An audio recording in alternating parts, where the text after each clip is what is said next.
Grant Wilson built Ghost Hunters into the most credible paranormal investigation franchise in television history. 14 seasons, hundreds of cases, a methodology whose rigor separated the show from everything the genre had produced before it. Then he walked away. And what happened to his life in the years between that departure and right now at 51, the struggles nobody discussed, the personal cost nobody acknowledged, and what he is quietly building toward is the story Ghost Hunters never told. Subscribe and stay until the very end. Grant Wilson was never supposed to be a television personality. His path into the paranormal investigation world was not the path of someone seeking a platform or building a brand. It was the path of someone who had a genuine question and built a genuine organization around finding the answer. The Atlantic Paranormal Society, TAPS, that he co-founded with Jason Hawes in the 1990s was not a media venture. It was a working investigation organization whose methodology Grant developed from his background as an electrical engineer, a professional foundation that gave him the specific analytical vocabulary for electromagnetic phenomenon, the instinct for instrument-based evidence assessment,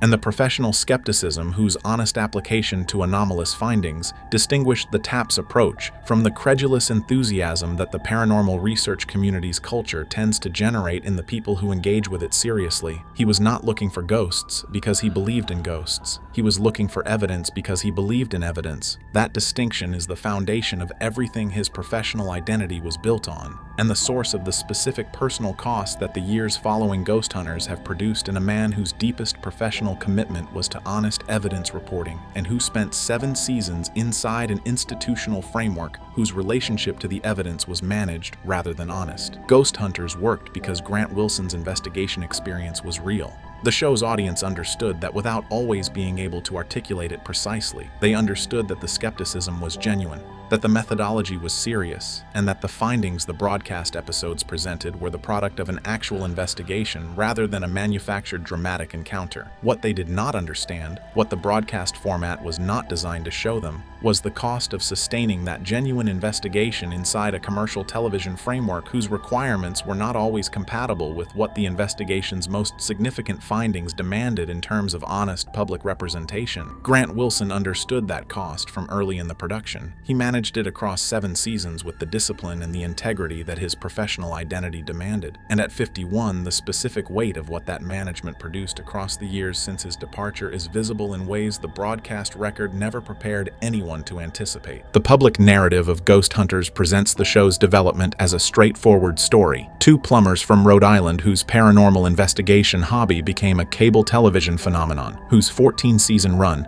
produced the most credible and the most extensively documented paranormal investigation record in American television history. That narrative is accurate as far as it goes. What it does not capture, what the entertainment framework of the broadcast record was not designed to represent, is what building Ghost Hunters actually required from Grant Wilson across the years of its development and its broadcast run. He was not a television presenter who happened to have a paranormal investigation background. He was a working professional, an electrical engineer with a career, a family, and a life whose ordinary demands did not pause because a television production had decided to document the TAPS investigation operation. The years of Ghost Hunters' early production were years in which he was simultaneously maintaining his professional life, sustaining his family commitments, and investing the time, the energy, and the specific personal exposure that a cable television production whose content is built around the presenter's genuine personal experience demands in ways that scripted television does not. The personal exposure dimension is the one the public record underestimates most significantly. Ghost Hunters worked because Grant Wilson's investigation experience was real, and his responses to what the investigations produced were genuine. That genuineness was not free. Every season of the show required him to bring his actual self, his actual beliefs, his actual methodology, his actual responses to anomalous evidence, into a production context that shaped those genuine elements into entertainment content. The management of the distance between the authentic investigation and the broadcast version of that investigation across 7 seasons of production is a specific and sustained personal labor whose cumulative toll has shaped everything about what his life at 51 looks like. And it is a toll that the audience that built its relationship to ghost hunters around the authenticity of his investigation and the integrity of his methodology has never been given an honest accounting of. Grant Wilson's departure from Ghost Hunters after the show's 7th season was addressed publicly through the standard language of personal decision and family priority that the entertainment industry applies to departures whose actual causes are more complicated than the official account is designed to convey. He wanted to spend more time with his family. He wanted to pursue other interests that the Ghost Hunter schedule had not permitted. He was stepping back from the demands of television production to focus on what mattered most. All of that was true. None of it was complete. The complete account of what produced the departure includes a professional dimension whose specific character has never been fully addressed in any public communication Wilson has made about the decision. A dimension connected to the fundamental tension between what the TAPS investigation was finding and what the institutional framework around it was willing to show the audience. The investigation had been finding things, not ambiguous thermal hits and contested audio recordings, things whose character and whose documentation quality placed them in a category that the TAPS methodology had established the evidentiary standard to assess seriously, and that the broadcast format had been consistently managing into a presentation whose implications for the audience were substantially less significant than what the complete investigation record contained. Wilson had been living with that gap between what the investigations produced and what the audience was shown across 7 seasons of production. The management of that gap had been the specific personal labor whose cumulative toll the official account of his departure describes in terms of family and schedule without addressing in terms of professional integrity. He is a man who built his investigative identity on the proposition that evidence deserves to be reported honestly. 7 seasons of watching the most significant evidence the investigations produced be managed into a form that honored the entertainment format rather than the evidentiary standard produced in him, a reckoning whose resolution the official account characterizes as a personal lifestyle decision rather than what it actually was. The decision of a man whose professional integrity had reached the specific limit that the production framework's evidence management had been progressively approaching across 7 years of sustained compromise. The period between Grant Wilson's departure from Ghost Hunters and his return to the franchise for the reboot is the chapter of his life that the paranormal television community has discussed least, and that the people who know him best have been most careful about in their public communications. Not because the years were without content or significance. Wilson remained professionally active across multiple domains during the departure period, but because the specific quality of what those years produced in a man whose professional identity had been so completely intertwined with a franchise that he was no longer part of, is the kind of thing that public communications from people with professional reputations to maintain tend to address in the most general and the most positive terms available. He pursued his music,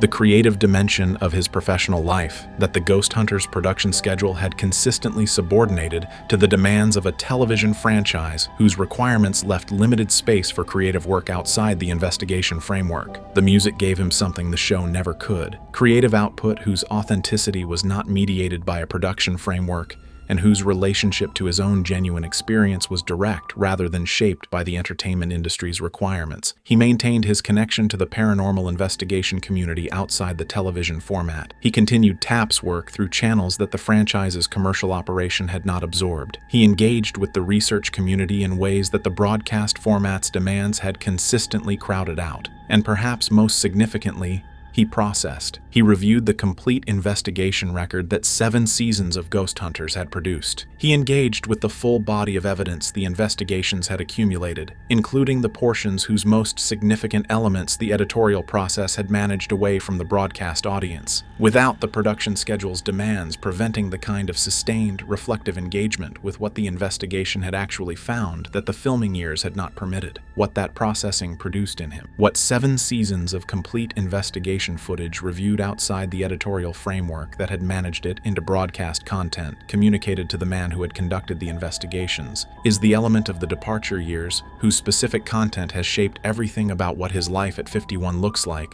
and what he is currently building toward. Grant Wilson's public image has always been shaped by the specific combination of professional credibility and personal reticence that has characterized his public presence since the Ghost Hunters years began. He is not a man who discusses his personal life in the terms that the entertainment industry's culture of celebrity transparency tends to produce in people whose public profiles reach the level his did across 14 seasons of one of cable television's most watched paranormal franchises. That reticence is genuine. It is not a media strategy or a professional calculation. It reflects a real preference for privacy whose specific character makes him one of the most difficult figures in the paranormal television landscape to write about with any depth, because the depth of what his professional history contains is matched precisely by the depth of his preference for keeping the personal dimensions of what that history produced in him out of the public conversation. What the people closest to him during the departure years have communicated in partial and carefully worded accounts is enough to establish that the years between his departure from Ghost Hunters and his return to the franchise were not simply years of creative exploration and family focus. They were years whose personal dimension contained the specific kind of difficulty that sustained professional dislocation produces in people whose identity has been built as comprehensively around a single professional project as Wilson's had been built around Ghost Hunters and the TAPS investigation operation.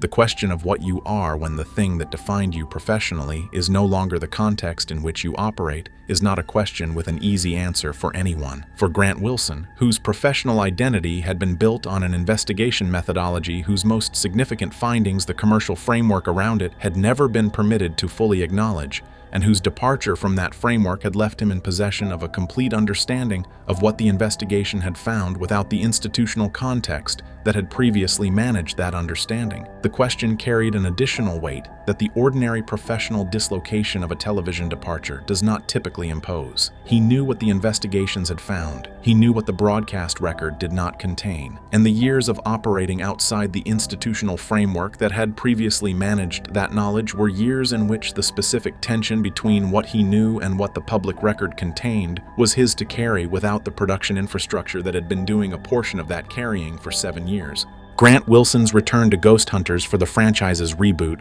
was received by the paranormal television community as a straightforward comeback story. The man who had left came back. The audience who had followed the original run reconnected with a presenter whose investigation credentials were as intact as they had been when he departed. The reboot gave Wilson a platform whose different network relationship and different production infrastructure made the return feel like something other than simply picking up where he had left off. But the return was more complicated than the straightforward comeback narrative accommodated. He came back knowing things about the complete Ghost Hunters investigation record that his years away had given him the space to fully process without the editorial management the original production's framework had applied to that knowledge. He came back with a clearer understanding of what the investigation had found and what the broadcast record had not contained than he had possessed during the years of active production, when the production schedule's demands had not left the reflective space that the departure years had eventually provided. He came back carrying a specific tension between what his professional identity demanded in terms of honest evidence communication and what the institutional framework of a broadcast television production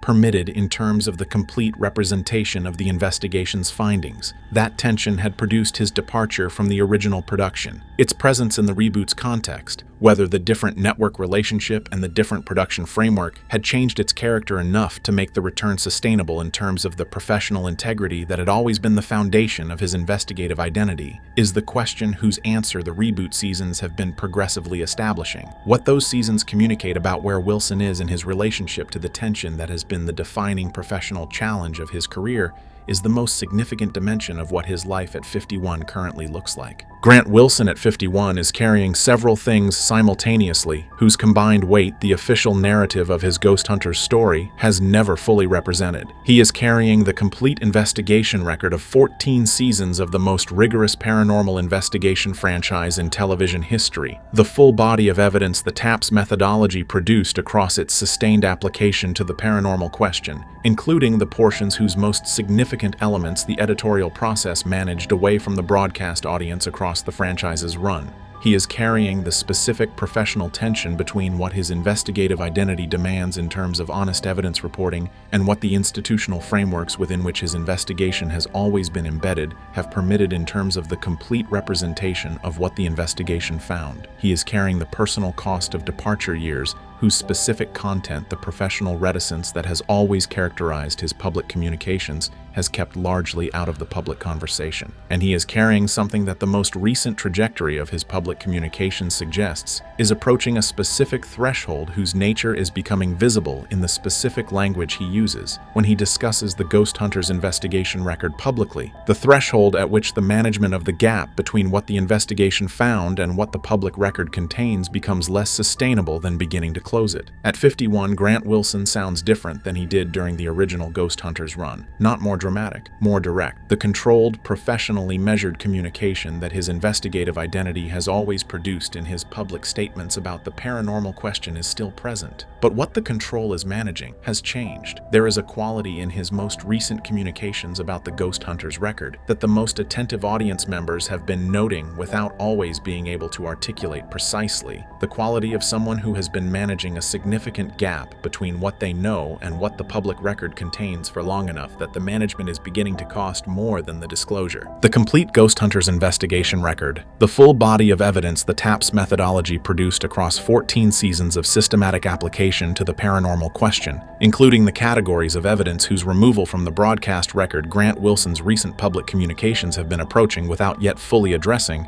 is the specific weight whose management across the departure years and the return has shaped everything that his life at 51 represents. He built his professional identity on the proposition that evidence deserves honest reporting. The complete investigation record contains evidence whose honest reporting the broadcast format the franchise operated within was not built to support. That tension between the foundational proposition of his professional identity and the institutional reality of the commercial production framework within which that identity had been built is the specific tension whose resolution the departure years were apparently necessary to begin approaching. What the complete record contains, in the terms that his recent public communications have been establishing through the progressive disclosure of what the broadcast record does not include, is evidence of a class that the TAPS methodology had established the evidentiary standard to assess seriously, and that the broadcast format had managed into a presentation that honored the entertainment requirement rather than the evidential one. The interactive evidence, the instances of direct intelligent engagement between the investigation team and the phenomenon present at specific locations, the physical evidence, the documented instances of physical effects on investigators that the conventional explanation process failed to account for, and the personal experience class, what Grant Wilson himself encountered across 14 seasons of direct engagement with the paranormal that the broadcast format's managed authenticity never fully represented. All of it is in the archive. All of it has been in the archive across the full span of the years since the original broadcast run concluded. And the trajectory of Wilson's current public communications suggests that what the archive contains is something he has decided the audience that built 14 seasons of loyalty to the TAPS investigation deserves to know.